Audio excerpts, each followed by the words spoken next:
ថ្ងៃមួយធ្លាប់ងឹតដោយផ្លូវគ្មានពន្លឺបេះដូងធ្លាប់ភ័យខ្លាចបំផ្លាញក្តីស្រមៃតែខ្ញុំមិនបោះបង់ទោះបីធ្លាក់ចុះយ៉ាងណាលឺឡើងវិញនៅក្នុងចិត្តខ្ញុំ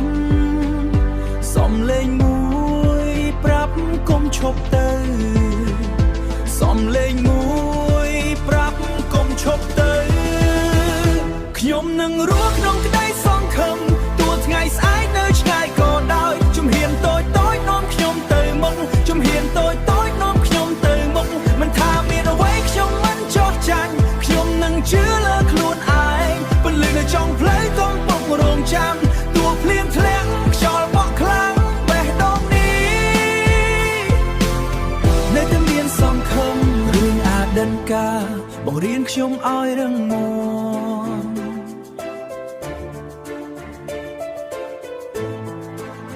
ទឹកភ្នែកធ្លាប់ហូរប្រែคล้ายជាកម្លាំងគ្រាន់តែជឿខ្លួនឆ្ពោះទៅអនាគត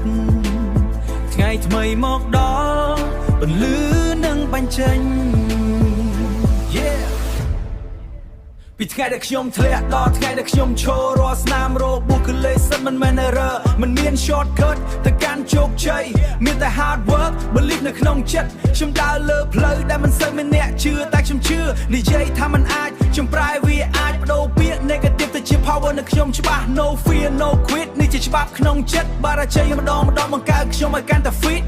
ពីសូន្យទៅដល់ខ្ញុំឡើងនៅខ្លួនឯងក្តីសង្ឃឹមនៅក្នុងចិត្តខ្ញុំមិនដែលរលាយឡើយខ្ញុំនឹងរស់ក្នុងក្តីខ្ញុំនឹងរស់ក្នុងក្តីសង្ឃឹមទោះថ្ងៃស្អែកនៅឆ្ងាយក៏ដោយជំហានតូចតូចនាំខ្ញុំទៅមុខមិនថាមានអ្វីខ្ញុំមិនចោះចាញ់ខ្ញុំនឹងជឿលើខ្លួនឯងខ្ញុំនឹងជឿលើខ្លួនឯងពន្លឺនៅចុងផ្លូវកំពុងរងចាំទោះភ្លៀងធ្លាក់ខ្យល់បក់ខ្លាំងបេះដូងនេះនៅតែមានសង្ឃឹមថ្ងៃមួយខាងមុខខ្ញុំនឹងឈ្នះព្រោះខ្ញុំរស់ក្នុងក្តីសង្ឃឹម